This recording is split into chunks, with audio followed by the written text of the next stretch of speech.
1929년 전 세계는 예기치 못한 경제적 재앙을 맞이했습니다. 미국의 주식시장 붕괴는 단순한 경제적 사건이 아니었습니다. 이 사건은 대공황이라는 역사상 가장 큰 경제 위기의 서막을 열었고, 미국은 물론 전 세계에 엄청난 영향을 미쳤습니다.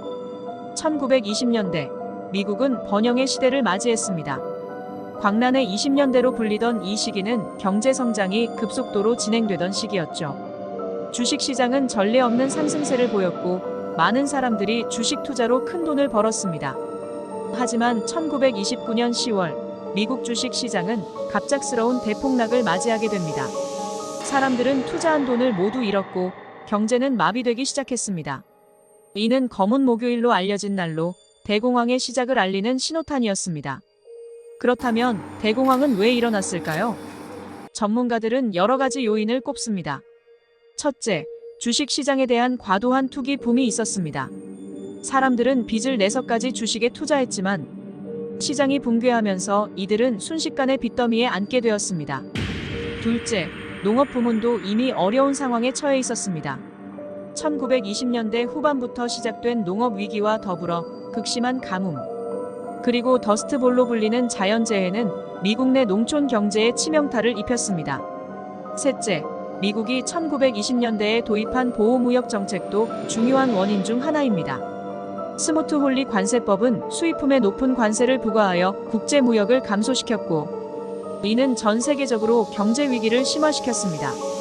대공황은 수많은 사람들의 삶을 송두리째 바꾸어 놓았습니다.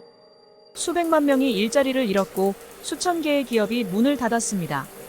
1930년대 초반, 미국의 실업률은 25%에 달할 정도로 치솟았습니다.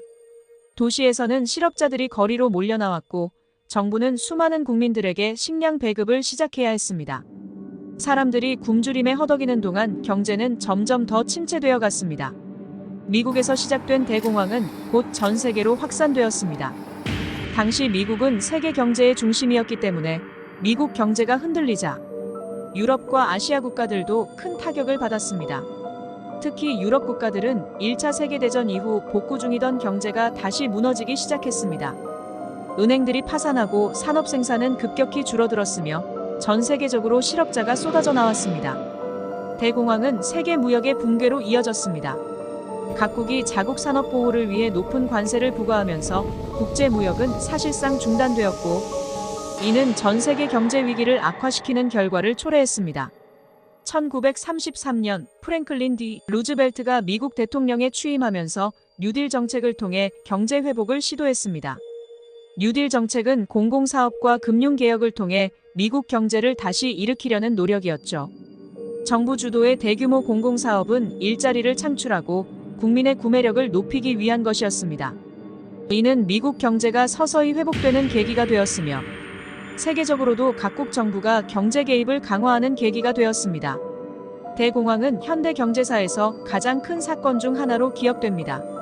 이 사건은 단지 경제적 붕괴만을 의미하는 것이 아니라 각국이 경제 위기를 극복하기 위해 새로운 정책과 접근 방식을 개발하게 만들었습니다.